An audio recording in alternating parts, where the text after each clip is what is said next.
Vedari tinokuchingamidzai zvekare kune chimwe chirongwa pano paZim Facebook Secrets and Confessions. Tadzoka zvekare nemamwe mamessages. Pane imwe message iyo yandakatumidzirwa ichibva kuna vahanzvadzi vedu. Kana muriko kunze uko munokwanisa kubatsira vahanzvadzi vedu ava, especially kana muchikwanisa kuvapawo basa. If you can employ her, please let us try to assist her because zvinhu zvakaoma kuti apa uri kuda kuramba uchishanda but at the same time uri kuona kuti zvinhu zvandava kuitiswa panapa ndava kutojoiniswa satanism.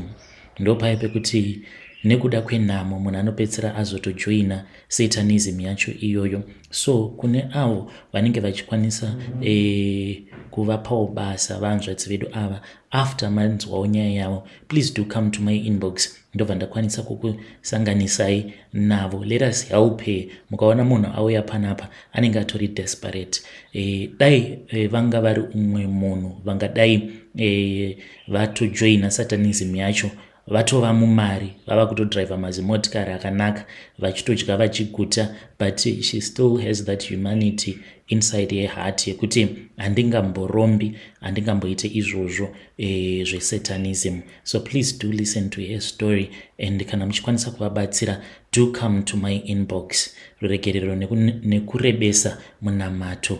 Nyaya yavo yakamira sekudai so. Mamukasi mukoma, mamukasi kurise kwamuri. Mukoma nashi ndine nyaya yangu. Nyaya yangu yakamira kadai so. Ndaishandawo ndiri muno muSouth Africa, ndaishandawo kune imwewo nzvimbo yandaishanda. So pakushanda wandaita ndaishanda 1 day a week. So munhu wandaishandira uyu ane munhu waisheya naye. So munhu waisheya naye ndobva anditi ndina brother wangu wada kuvhura hotel. So kana wavhura hotel ndichataura navo vagokutora uite se ushande ikoko sezvo uri kungoshanda 1 day. Ndikati it's fine. So akazonditi mukoma wangu atada munhu wekumba kwake just for this job. Ndikati it's fine. Ndibva nhamba. In fact akapa mukadzi wamukoma wacho vaya nhamba. Ndobva ndifonera bva tonditi uya izvezvi ndotoda munhu wati. So ndaenda ikoko akabva nditi ndokuda 2 days a week. Ndobva ndatanga kushanda kuya, ndashanda 1 month, and then the second month vakabva vanditi vakabva vanditi vada kucleana kwavaida kuvhura lodge. In fact lodge yange yakambovhurwa ndobva yazovharwa, handizivi reason yavakaivharira. So yange yakavharwa for a long time. So taienda ikoko tichinoklina maive nedust risingaiti. So mai vakabva vanditi 2 days per week pakuklina lodge akuite. So unofanira kuita sei kushanda every day uchirara kumba kwangu. So ndakaita sekudaro. First day ndichirara kumba kweye kwemunhu uya ndakamuka ndakatsva face kuita zvimadusu kumeso. Handina zvandakataura, ndakangomuka ndikangoenderera mberi nebasa. The second day ndizvozvo ndakamuka futi ndakaita ndakatsva kunge munhu aipiswa kumeso uko. So the other day zvakazoitika ndezvekuti ndakabva ndazorota ndichirumwa nenyoka. Ndarumwa nenyoka kudaro, nyoka yakaruma ndobva yaramba yakabatirira pagumbo. Then mbuya vangu inini ndobva yaita sendobva dambura nyoka yandobva yasara yakabatira musoro, then ndobva wazongopera simba musoro ndobva wadonha. Makuseni acho mai vaya vakangomuka nekundibvunza kuti sisi marotei. Ndikati handina chandarota. Zvikanzi unoziva kuti unorota zvisingaiti, uri prophet manje, pakurota uri prophet. Ndikati ndarota but ndakanganwa, ndaitya kutaura zvandarota because ndandisiri kunzwisisa kuti chii chiri kuitika. Ndobva nditi handiti kubatsira kunamata kuitira kuti usakanganwe zvaunenge warota. Ndikati it's fine. And then ndakabva ndati harga nditase pane pamwe kapaseji so kaivapo, ndaingoona paine dzvinyu raive ipapo. Saka pakabva vandibvunza kurota kwandaita, ndakabva ndangoti gambonotasa kadzvinyu kaikai papaseji. Ndichinotasa dzvinyu riya ndakabva ndaona raita sei rakatongoti magumba mudenga rakatofa. Handamboribata, ndakangorisiya riri ipapo, ndakazongoona risisipo.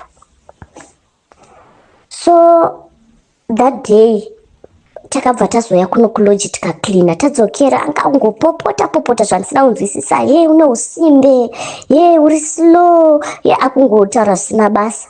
Mangwana achona ndobva andipa mari, ndobva anditi mari imboenda, ndichazokudedza because hausi kugona basa, ndichazokudedza kana ndakukuda.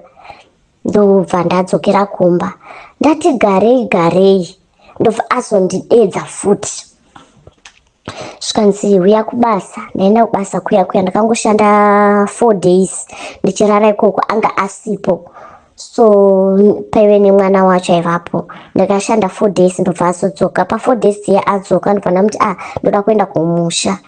Ndobvati manje ndokubhadhara sei wangoshanda 4 days? Ndikati munongondipa chero yamandipa, then ndobvati ndichazokusendera. Ndobva ndaenda kumba, ndobva azondisendera mari. Ndaenda kumusha ndichidzoka, ndobva ndamuudza ndikati ndadzoka. Zvikanzi akanta 2 days asina kundipindura. Ndobva azondipindura zvikanzi ndakawana munhu, but kana vandavhura kuloji kwangu ndichakudedza. Ndikati it's okay. Manga muri muna August, last of last year. Then is November, October ndobva azondidedza. Ndobva anditi uya, andidedza November, October uya ndobva ndauya, ndobva ndashanda October uya kuloji kuya nemukadzi uya wanga akatsvaga uya. Takashanda for 2 weeks kwaive nemaclients angabhuka for 2 weeks vaida kubikirwa kuita sevegara ipapo. So ndashanda pa 2 weeks dziya ndobva andibhadhara mari yangu 2 weeks ndobva ndadzokera. Ndobva nditi udzoke, akazondifonera ndaenda kumba. Ndobva nditi udzoke upedzise kuklina marooms aya, ndokupedzisa kukupa mari yako. Ndobva ndadzoka, bva ndita 1 week. Aiwa ndiri kuloji, handina problem yandakawana. Then ndobva ndadzokera, ndobva azonditi ndoda kuvhura zvekuti vanhu vanenge vachibhuka online. So ndichida kuti iwe ushande kunoku. Musikana wangu anenge achingoshanda kumba.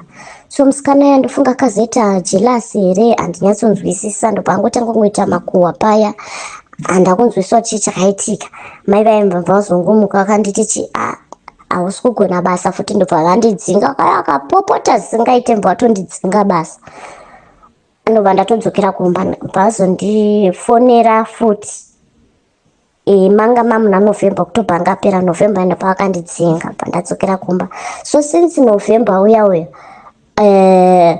until this last year, November again, October again, ndobva vandifonera, bva vanditi uya kubasa. So vakanditi ndokuda 2 days per week ubatsirane nemusikana anenge aripo kana maclients akawanda. Then ndaita saizvozvo October wese ndakashanda 2 days tangu per week, 2 days per week. Then November musikana ndobva amiswa, handisiwo kuti vakamunisira chii, vakangonditi anga achiba chichi. Ndiye musikana wandakawana aripo, vachiti akapinda inini ndaiva wakawana ini ndaenda kumusha. Then musikana uya amiswa kudaro, ini ndaiva nanzi wakutotanga kushanda everyday, ndakugara kuloji kuya. So ndakashanda November wese. Then December, tanga kwa December murungu wangu akabva ati ari kuenda kuUganda kuchechi. Aenda kuUganda, mukomana chakaitika ndicho ndakatanga kurota hope dzanga ndisinganzwisisi dzaingotyisa. Anda kuchitora serious, ndaingoignore hope dziya ndichingoignore for 2 weeks. Akaenda 2 weeks. For 2 weeks ndichingorota hope dzingori strange zvokuti ndasingambonzwisise, pandazviignore. Achidzoka chinotorwa kuairport nevana vake, haana kusvikira kumba straight, akasvikira kuno kuloji kunoku. Ndokwandinotorara, ndokwandinogara. Then ndoenda kuofu, ndichidzoka ndodzoka futi kupi kuloji kuya. So achiudzoka pa 2 weeks dzakaita idzo andakumboenda kuofu, ndaingovapo. Achidzoka akabva angosvikira panapa, haanambomirira kuti ndimuvhurire gate. Mwana wacho akatondifonera akati yovhure gate, ndauya namama. So time yandakazosvika kugate, iye angatozviburukira mota atozvivhurira gate kudhara akananga kuswimming pool. So ndakazomutevera kuswimming pool kuya, ndakangosvika akamira, kwaive neclient yanga yakarara kuswimming pool koko. So maybe maonero andakaita ane zvaida kuita, but akashaya chance. Ndobva ati pane mudhara watoshanda naye ndobva amubvunza ndikati arimo mukati ndobva ndamudeedza murume uya ndobva auya ndobva angu taita nyaya ndobva ati handichagara rega ndinozorora ndobva aenda ainamba kwake tasara paya mudhara yakabva azoti arika ndinoita sei ndinoklina kuswimming pool kuya kwakagara vanhu kwakwatosviba nekubvisa machezi kunogona kuzonaya makusheni anotota. So murume apa akaenda achienda kuswimming pool akaona datya mudining room ndobva angosiyana nazvo. Asvika swimming pool kuya akabva aona nyoka. In fact akati ndakangonzwa kuti achibva atarisa ndobva abatidza light, kune malights vapati svibe paanobatidzira light ndopaive nechine nyoka iya achibva azondiratidza payanga yakapinda nyoka iya. Andiratidza papapinda nyoka iya mukomana achi takatsvaga mwena hapana kana mwena kana mwena unoratidza kuti nyoka yakapinda apa. But akanditi aiwa nyoka yapinda apa. Ndikati muri kuona hapana bure hapana kana mwena unoratidza kuti pakapinda nyoka. Kureva kuti nyoka yakangoita sei yakangodisappear. Ndobva so takurara ndapinda muroom mangu. In fact tisati tarara malume wakabva vandudza zvikanzi ndaona chidatya muroom mudining room. Panangoti it's fine. Ndakurara manje ndakati arigamboti andapinda mutoilet. Ndikupinda mutoilet ndikuona datya riya ravamo. Ndobva ndadedza malume ndobva ndatatura datya riya ndatarisa muplastic. Vatarisungira muplastic vataisa mubhini tikati richafira muplastic imo. So zvadaro murongo wangu akangoita 1 week. Ndobva adzokera futi kuUganda kuya. Ende panga pasisiri busy zvapaimbova pakabva paita lokuita down zvokuti toshaya chero client kana 1 pane pasina kana 1 munhu atombobhuka the whole day kusvika pakurara. Ndobva adzokera kuUganda kuya. So akudzokera haana kutiudza tese akangoenda. Vana vake ndo vaisiya kuti aendepi. So paakadzokera haana kutiudza after Christmas. Ndobva futi 1 week ariko. So paakadzokera apa ndopandakatanga kurota. Ndakarota ndichipiwa newspaper. Manewspaper aive 3. So pamanewspaper ese anga akanyorwa kunzi Satanism. Pandati mapepa yakanyorwa kuti Satanism. Pandatora manewspaper aya ndapiwa manewspaper aya ndakabva ndapiwa nebhaketi 10 liters ranga rakazara mvura rinyo 1. Pandatora 10 liters riya ndasamba sesangu ndobva nditi haupindika nebhaketi rako mumba muno. Ndikati wakaimba ndeyangu ndiisa bhaketi ri musingade muchida. Ndatora bhaketi riya ndobva ndaisamba. Then ndabva ndati arega ndiende ndinotaura nemunhu andipa manewspaper andinyatsonzwisisa kuti Satanism yacho inofambiswa sei. So munhu yanga ari murume ari mupfupfupi. Ndasvika ndagara papatonwa mwana wangu atopiwawo manewspaper aya. Ndobva ndabvunza ndikati ko nhai shamwari zvawatipa manewspaper aya. Ndaitaura naye nechirungu bosi anga asinganzwishiona munhu. Pandati ko manewspaper awandipa aya akanyorwa kuti Satanism. Kurova ndienda joina Satanism. Akati ndikati okay kana munhu wajoina Satanism kurova kutova kutoita mari ka. Saka ndotanga kuita mari kana zvaita sei. Munhu uya ndopa akati aiwa unoita mari zvichienderana nedate riri panewspaper pako. So pandakaenda pamanewspaper paipa ndikandataisa manewspaper aya ndobva ndaona madate aive panewspaper rimwe mamwe achona anga ari November negore rachona rari ra2024. Ndikati aiwa kadate rakadarika kai. Ndotarisa rimwe rakanzi March 2025. Ndikati kuzoona March ndisati ndaita mari kana kwa aya 2 November yakurova kuti nini ndakutojoina Satanism yemunhu akatiita mari kudhara. Munoti muda kutondishandisa kuti muite mari nini. Ndakutonetsana nemunhu uya ndobva ndamukandira mapepa ibva ndamutema nemapepa aya. Ndobva ndapinamba bva ndatora bhaketi remvura iya yanga andipa bva ndamudira mvura ndikati mundipa zvinhu zvokuti imimi ndimi muchaita mari inini makutoshandisa inini. Ndakamurova munhu uya. So ndaiti ndikamurova chifight aita kunge rubber so paibhamba. Ndikamurova fight padama paibhamba apa pandinomudzipa denguva rubber so ndakamurova munhu uya. Ndapepuka ndikati chichiri kuitika. Ndichidzokera kurara futi ndakarota ndichipiwa kapu yakazara ropa. Ndobva ndanzinwa ropa iri. Pandoda kuisa kumuromo munin'ina wangu ndobva zvikabva bvuta kapu iyaya zvikanzi unweka ropa. Saka munhu yanga andipa ropa riya akabva andizevezera munzeve akanditi ukasanwa ropa uri kupenga. So ndakabva ndatanga uchema kune munin'ina wangu akati ndipe kapu yeropa nditi sei ndinwe nondanzi ndikasanwa ndiri kupenga. Munin'ina wangu akati zviri nani upenge tozokurapisa kupenga pane kuti unwe ropa ndakakutarisa azviite. Takanetsana nasisi wangu nemunin'ina wangu kuhope kuya ndichida ropa riya remva ndatombopretenda like ndakutopenga ndichitira kuti pamwe akaona ndakupenga cheta sei achandipa ropa riya but haana kundidzosera. Then mva ndapepuka ndakashati hope akurivi ndobva ndangosiyana nazvo.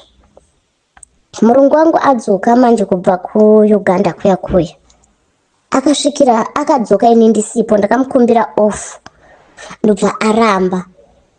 Ndakatozoita kuenda kuoff kuya zveBaginya asipo ndobva adzoka inini ndisipo achidzoka akasvikira futi panapa inda ndisipo.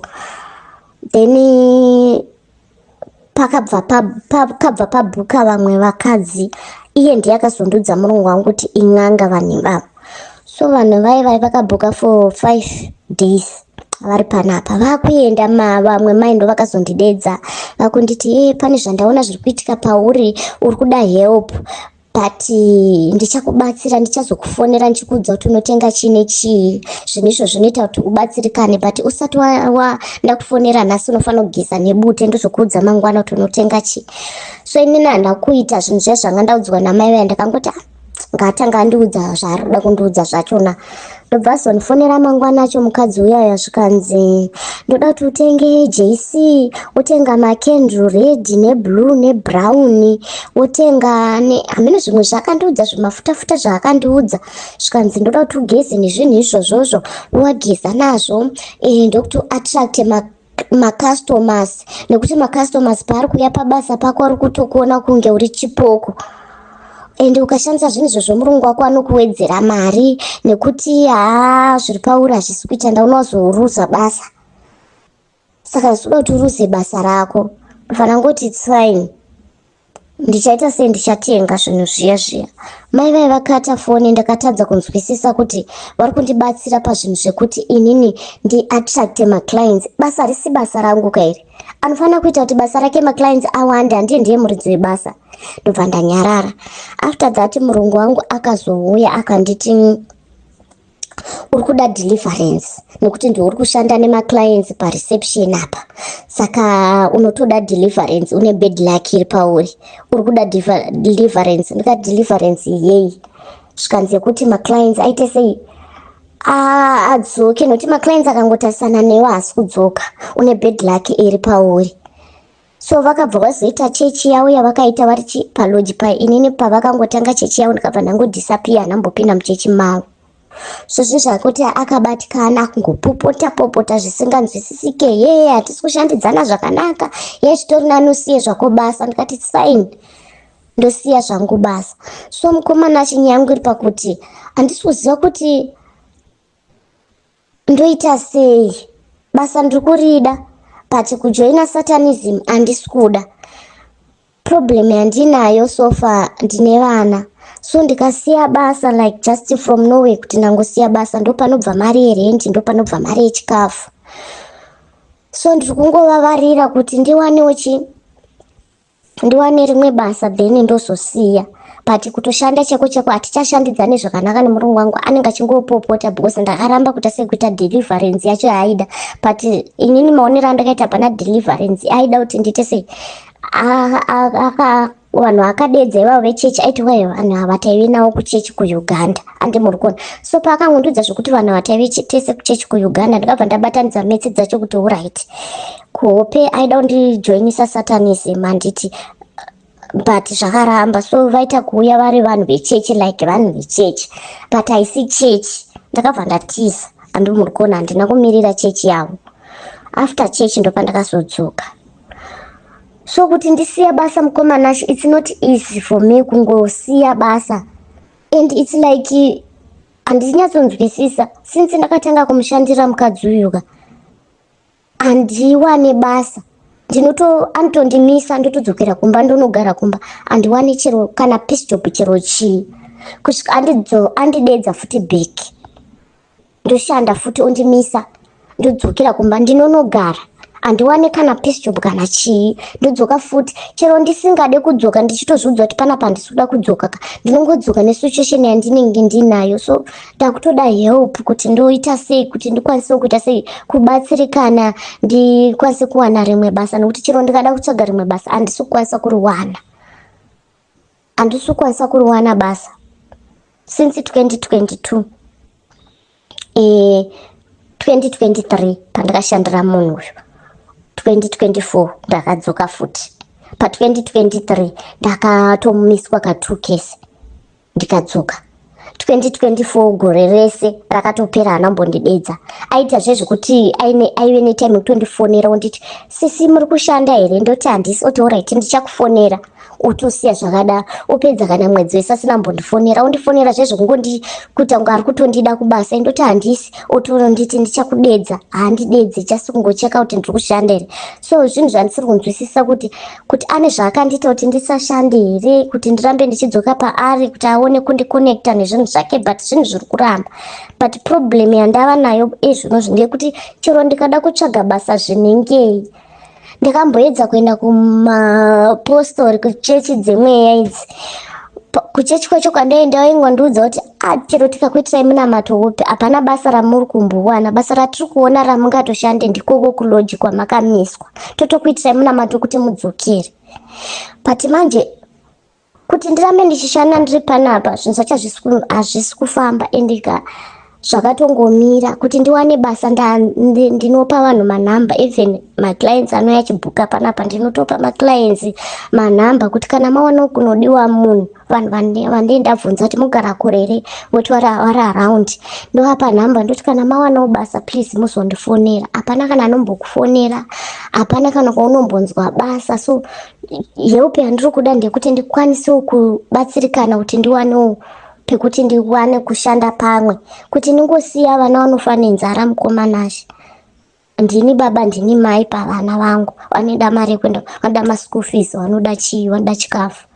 So kuti ndingosiya ndopari kubva mari yacho, kuti nditsvage rimwe basa racho handisi kuriwana. It's like mai ava vane zvavakatondiita kuti ndisatombowane rimwe basa, handitombowani basa zvachose. Ndikatosiya ndotozva ndongonogara, ndinozongosvika futi pakudzoka bheki. But zvepanapa chaipo nezviri kuitika zvacho handichada, ndopedzisira ndatojoina. Zvinozvo vadzimu vangu vachiri kundirwira, but vachazopisvika pakuneta. So handisuzva ndobatsirikana sei.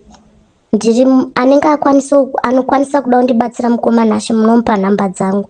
Anokwanisa kundibatsira kana kuti either ane kwanzwa basa around Pretoria, munokwanisa kumupa nhamba dzangu. Oro kana paine munhu anokwanisa kundibatsira kana neminamato, handisi kuda vanobhadharisa because mari yacho handitorina. Neminamato yekuti ndikwanisa kubviswawo minyama iri pandiri inoita kuti ndisawane basa. Chandiri kuda kuti ndibatsirikane ndiwane basa. In fact anenge atongori nebasa oro ane chaanokwanisa kundibatsira nacho like minamato kuti ndikwanisewo kucheneswa ndiwanewo basa, it's fine. Nevanenge vanzwawo mabasa around Pretoria ndorida, munokwanisa kuvapa nhamba dzangu. Ndichafollowa mamessages ndichinzwa kuti maposta here nyaya yangu mukomanashe. Sorry nekurebesa message yangu, but nditori pa serious problem, nditori pama1.